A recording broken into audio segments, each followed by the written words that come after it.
ವರ್ಷ ಮೇಲೇ ಇದ್ದಿದ್ದು. ನಮ್ಮ ಹತ್ರ ಬಂದ್ಬಿಟ್ಟು ಫುಲ್ ಲೈಸೆನ್ಸು ಮತ್ತು ಎಲ್ಲ ಟ್ಯಾಕ್ಸ್ ಕಟ್ಟಿರೋ ಬಿಲ್ಲು ಎಲ್ಲ ನಮ್ಮ ಹತ್ರ ಇದೆ. ಇದ್ದಿರೋದು ಕೂಡ ಬಂದ್ಬಿಟ್ಟು ಸಡಾರ್ ಅಂತ ಗೌರ್ಮೆಂಟ್ ಈ ಥರ ನಿರ್ಧಾರ ತಗೊಳ್ತಂತ ಗೊತ್ತಿಲ್ಲ ಮೇಡಮ್ ಸ್ವಲ್ಪ ಕೂಡ. ನಾವು ನಾವೇನೋ ಹೇಳ್ತಾ ಇದ್ರಲ್ಲ, ಸರಿ ಸುಮ್ಮನೆ ಏನಾದರೂ ಮಾಡಿ ನೋಡಿದ್ರೆ ಇವಾಗ ಫುಲ್ ಡಮಾಲೋಷನ್ಗೆ ಬಂದ್ಬಿಟ್ರಲ್ಲ. ಅದೇ ಏನು ಮಾಡೋದಂತ ಗೊತ್ತಿಲ್ಲ. ಟ್ಯಾಕ್ಸ್ ಎಲ್ಲ ಪೇ ಮಾಡಿದ್ದೀವಿ, ಲೈಸೆನ್ಸು ಇದೆ. ಅದು ಏನಂತ ಗೊತ್ತಿಲ್ಲ ಮೇಡಮ್, ಏನು ಮಾಡ್ಬೇಕಂತ ಗೊತ್ತಿಲ್ಲ. ತುಂಬ ಬೇಜಾರಾಗ್ತಾಯಿದೆ. ಎಲ್ಲೋ ಹೋಗೋದು ಏನು ಮಾಡೋದಂತ ಗೊತ್ತಿಲ್ಲ ಮೇಡಮ್. ತುಂಬ ಕಷ್ಟ. ಏನು ಮಾಡಬೇಕು, ಎಲ್ಲಿ ದುಡಿಬೇಕು, ಹೆಂಗೆ ಬದುಕೋದಂತಾನೆ ನಮಗೆಲ್ಲ ಗೊತ್ತಿಲ್ಲ. ಇದರಿಂದಾನೇ ನಾವೆಲ್ಲ ಜೀವ ಮಾಡ್ತಾ ಇದ್ದೀವಿ. ಇವಾಗ ಇದು ಹೋಯ್ತಲ್ಲ, ಸಡನ್ನಾಗಿ ಹೇಳ್ಬಿಟ್ರಲ್ಲ, ಏನು ಮಾಡೋದು ಎಂಥದ್ದಂತ ಒಂದು 3 ದಿವಸ ಅಂತ ನಮ್ಗೆ ಗೊತ್ತಾಗ್ತಾ ಇಲ್ಲ ಏನಂತ.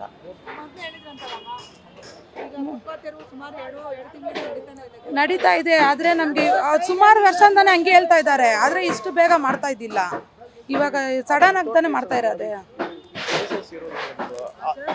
ಅದು ಬಂದ್ಬಿಟ್ಟು ಫುಟ್ಪಾತಲ್ಲಿ ನಾರ್ಮಲ್ ಆಗಿರೋದು ಅದು ಬೇರೆ ಮೇಡಮ್. ಇದು ಬಂದ್ಬಿಟ್ಟು ನಾವು ಆ ಕಾಲದಿಂದ ಟ್ಯಾಕ್ಸ್ ಎಲ್ಲ ಪೇ ಮಾಡಿ ಇದು ಲೈಸೆನ್ಸ್ ಇದೆ, ಗೌರ್ಮೆಂಟೇ ನಮಗೆ ಲೈಸೆನ್ಸ್ ಕೊಟ್ಟಿರೋದು ಇದು.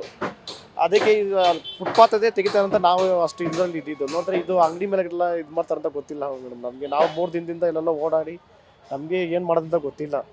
ಸರಿ, ಸರ್ಕಾರ ಏನಾದರೂ ಒಂದು ಒಳ್ಳೆಯ ವಿಷಯ ಏನಾದರೂ ಹೇಳ್ತಾರೆ ನೋಡಿದ್ರೆ ಲಾಸ್ಟಲ್ಲಿ ಈ ಥರ ವಿಷಯ ಹೇಳ್ಬಿಟ್ರು. ಇವಾಗ ಅಷ್ಟೇ ಜೀವನ ಹಿಂಗೆ ನಡೆಸೋದಂತಲೇ ಗೊತ್ತಿಲ್ಲ.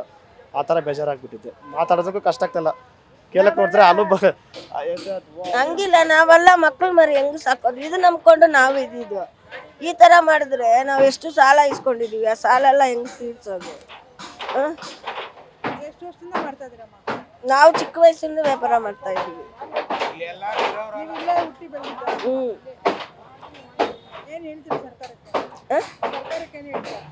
ಸರ್ಕಾರನೇ ಹೇಳ್ತೀವಿ.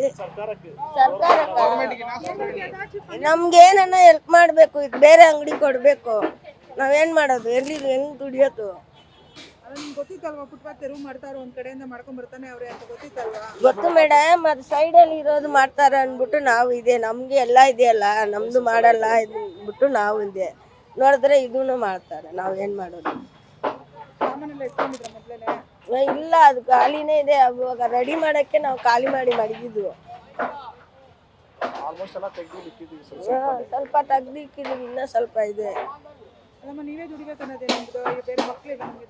ಮಕ್ಕಳು ಇದೇ ಕೆಲ್ಸನೇ, ಮಕ್ಕಳು ಎಲ್ಲಿ ಹೋಗ್ತಾರೆ? ಎಲ್ಲಾರು ಇವಾಗವರೆಗೂ ಎಲ್ಲಾರು ವ್ಯಾಪಾರ ಮಾಡೋರವ್ರೆ. ಇವರು ಎಲ್ಲಾರು ವ್ಯಾಪಾರ ಮಾಡೋರೆ, ನಾವೆಲ್ಲ ವ್ಯಾಪಾರಸ್ತಾರೆ. 30 ವರ್ಷದಿಂದ ನಮ್ಮ ಅಜ್ಜಿ ಕಾಲದಿಂದ ಮಾಡೋರವ್ರು. ಇವಾಗ ಹೋಗಿ ಬಂದ್ಬಿಟ್ಟು ತೆಗಿ ಮಾಡು ಅಂದ್ರೆ ನಮ್ಗೆ ಹೊಟ್ಟೆ ಉರಿಯಲ್ಲ ಮೇಡಮ್. ಇಷ್ಟು ಜನ ಹೊಟ್ಟೆ ಉರಿಕೊಂಡು ಈ ಸರ್ಕಾರ ಏನು ಮಾಡ್ಕೊಂತಾರೆ ಮೇಡಮ್ ಹೇಳಿ? ನಾವು ಬದುಕೋದು ಬೇಡವಾ? ನೀವೇ ಬದುಕೋಬೇಕಾ? ಬದುಕೋಲಿ, ಆದರೆ ಹೊಟ್ಟೆ ಉರಿ ಯಾರು ಸುಮ್ಮನೆ ಬಿಡಲ್ಲ. ನಮ್ಮ ಅಜ್ಜಿದು ಹೋಗ್ತೈತೆ, ಅವರು ಇದ್ರೆ ಬಿಡ್ತಾ ಇದ್ರಾ? ಇಷ್ಟು ವರ್ಷ ಬಿಟ್ಬಿಟ್ಟು ಇವಾಗ ತೆಗಿಬೇಕಂದ್ರೆ ನಮ್ಗೆ ಹೊಟ್ಟೆ ಉರಿಯಿಲ್ಲವಾ ಮೇಡಮ್ ಹೇಳಿ? ಇಲ್ಲಾಂದರೆ ಬೇರೆ ಅಂಗಡಿ ಎಲ್ಲಾದ್ರು ಮಾಡಿಕೊಡಿ. ಗೌರ್ಮೆಂಟ್ಗೆ ಅದೇ ಹೇಳೋದು, ಡಿ ಕೆ ಶಿವಕುಮಾರ್ ಸಾರ್ಗೆ ಅದೇ ಹೇಳೋದು, ಬೇರೆ ಅಂಗಡಿ ಮಾಡಿಕೊಡಿ. ಹಿಂಗೆ ಬಿಟ್ಬಿಡ್ಬೇಡಿ, ನಮ್ಮನ್ನ ಅನಾಥ ಥರ ಬಿಟ್ಬಿಡ್ಬೇಡಿ. ನಮ್ಗೆ ಬೇರೆ ಅಂಗಡಿ ಮಾಡಿಕೊಡಿ, ನಮಗೂ ಜೀವನ ನಡಿಬೇಕು. ಹಿಂಗಿದ್ರೆ ಹೆಂಗೆ? ಇವಾಗ ಹೊಡೆದ್ಬಿಟ್ಟು ಹೋಗ್ಬಿಡ್ತಾರೆ. ಇನ್ನೂ 5 ತಿಂಗಳು 6 ತಿಂಗಳು 1 ವರ್ಷವರೆಗೂ ಹೋಗುತ್ತೆ. ಅವಾಗವರೆಗೂ ನಾವು ಕಾಯ್ತಾ ಇರಲ್ಲ, ಕೋರ್ಟಿಗೂ ಕೇಸ್ಗೂ. ಇವಾಗ ಹೆಂಗೆ ಬಂದು ಹೊಡೆದಾಕಿದಾರೋ ಅದೇ ಥರ ಬಂದು ನಿಮ್ಗೆ ಒಂದು ಅಂಗಡಿ ಸ್ಯಾಂಕ್ಷನ್ಸ್ ಮಾಡಿದ್ದೀವಿ ಅಂತ ಟಕ್ಕಂತ ಬಂದು ಮಾಡ್ಕೊಡ್ಲಿ ಮೇಡಮ್. ಆವಾಗ ಏನು ಬೇಕೋ ಅವ್ರು ಮಾಡ್ಕೊಳ್ಳಿ. ಆ್ಯಕ್ಚುಲಿ ಮೇಡಮ್ ಇದು ಬಂದ್ಬಿಟ್ಟು ಏನು ಗೊತ್ತಾ ಮೇಡಮ್, ಒಂದು 2 ವೀಕ್ಸ್ ಮುಂಚೆ ಬಂದ್ಬಿಟ್ಟು ಅಂಗಡಿ ಫುಲ್ ಡೊಮಲೇಷನ್ ಮಾಡ್ತೀನಿ ಅಂತ ಹೇಳಿಲ್ಲ ಅವರು. ಮುಂದ್ಗಡೆ ಶೀಟ್ ಎಲ್ಲ ಆಚೆ ಕಡೆ ಬಂದಿದೆ, ಅದನ್ನ ಕಟ್ ಮಾಡಕ್ಕೆ ಹೇಳಿದ್ರು. ಯಾಕಂದರೆ ಜನಗಳಿಗೆ ತುಂಬ ತೊಂದರೆ ಆಗ್ತಾಯಿದೆ, ಇಲ್ಲಿ ನಡೆಯೋಕ್ಕೆ ಇದಿಲ್ಲ. ಅದನ್ನು ಕಟ್ ಮಾಡಕ್ಕೆ ಹೇಳಿದ್ರು. ನಾವೆಲ್ಲ ಏನು ಮಾಡಿದ್ರಿ, 2,000 ರೂಪಾಯಿ ಕೊಟ್ಬಿಟ್ಟು ಮುಂದ್ಗಡೆ ಇರೋ ಶೀಟ್ ಎಲ್ಲ ತೆಗೆದುಬಿಟ್ರಿ. ಡಿಸ್ಪ್ಲೇಗೆಲ್ಲ ಹಾಕ್ತಾರಲ್ಲ ಅದನ್ನು ನಾವು ಕಟ್ ಮಾಡಿಬಿಟ್ರಿ. ಆ ಟೈಮಲ್ಲಿ ಅವ್ರು ಏನಿಲ್ಲ, ಫುಲ್ ಅಂಗಡಿ ಹೋಗ್ತಾಯಿದೆ ಅಂತ ಯಾವುದೂ ಹೇಳಲಿಲ್ಲ. ಇದು ಸಡಾರ್ ಅಂತ ಬಂದ್ಬಿಟ್ಟು ಒಂದು 3 ದಿನದಿಂದನೇ ಇಷ್ಟು ಇದಾಗಿದ್ದು. ಇಲ್ಲಾಂದರೆ ನಾವು ಯಾಕೆ ಮಾಡಬೇಕು? ನಮ್ಮ ದುಡ್ಡನ್ನ ಕೊಟ್ಬಿಟ್ಟು ಅದನ್ನ ಕಟ್ ಮಾಡಿ ಇದನ್ನ ಕಟ್ ಮಾಡಿ ಇರೋ ನಾವೇ ಬಡವರು. ಇದನ್ನ ಬೇರೆ ಇನ್ನೊಬ್ರು ಕೂಲಿ ಕೊಟ್ಬಿಟ್ಟು ಎಲ್ಲ ಕೆಲಸ ಮಾಡ್ಸೋದಕ್ಕೆ ನಮ್ಮ ಹತ್ರ ಎಲ್ಲಿ ಬರ್ತದೆ? ಎಲ್ಲಾರು ನಾವು ಒಬ್ಬರೇ ಅಲ್ಲ ಮೇಡಮ್, ಇಲ್ಲಿ ಇರೋರೆಲ್ಲ ಇಲ್ಲಿ ಕಷ್ಟಪಟ್ಟಿರೋರೆ. ಅವ್ರಿಗೆ ಎಷ್ಟು ಹೊಟ್ಟೆ ಉರಿತಾ ಇದೆ ಗೊತ್ತಾ?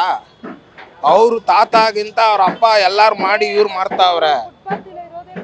ಅದು ಫುಟ್ಪಾತ್ ಇರೋರು ಬೇಡ ಅಂದ್ರು, ಇವಾಗ ಅಂಗಡಿನೇ ಖಾಲಿ. ನೆಕ್ಸ್ಟ್ ಏನು ಮಾಡ್ತಾರೆ ಮೇಡಮ್ ಹೇಳಿ? ನೆಕ್ಸ್ಟ್ ಬೇರೆ ಏನಾದ್ರು ಇದೆಯಾ ಖಾಲಿ ಮಾಡ್ಸಕ್ಕೆ? ನಾವು ಎಲ್ಲಾದ್ರು ಹೋಗ್ಬಿಡೋದಾ? ಇಲ್ಲಿ ಬೇಡವಾ? ನಾವು ಇಲ್ಲಿ ಇರೋಕ್ಕೆ ನಾವು ಬೇಡವಾ?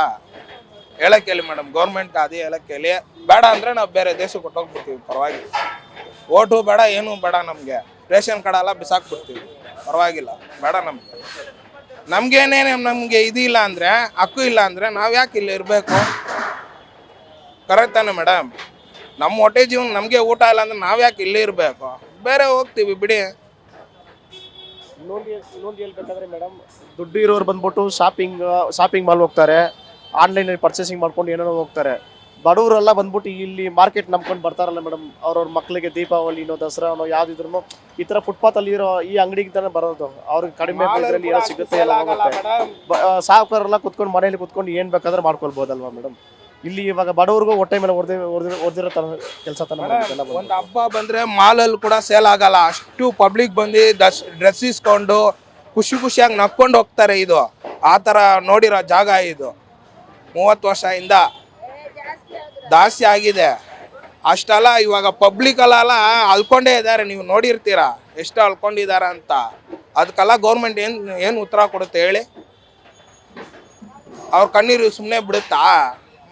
ಮಾಡಿ ಏನು ಮಾಡೋದ್ರು ಮಾಡಿ, ನಿಮ್ಗೇನು ಬರುತ್ತೋ ಅದೆಲ್ಲ ಮಾಡಿ.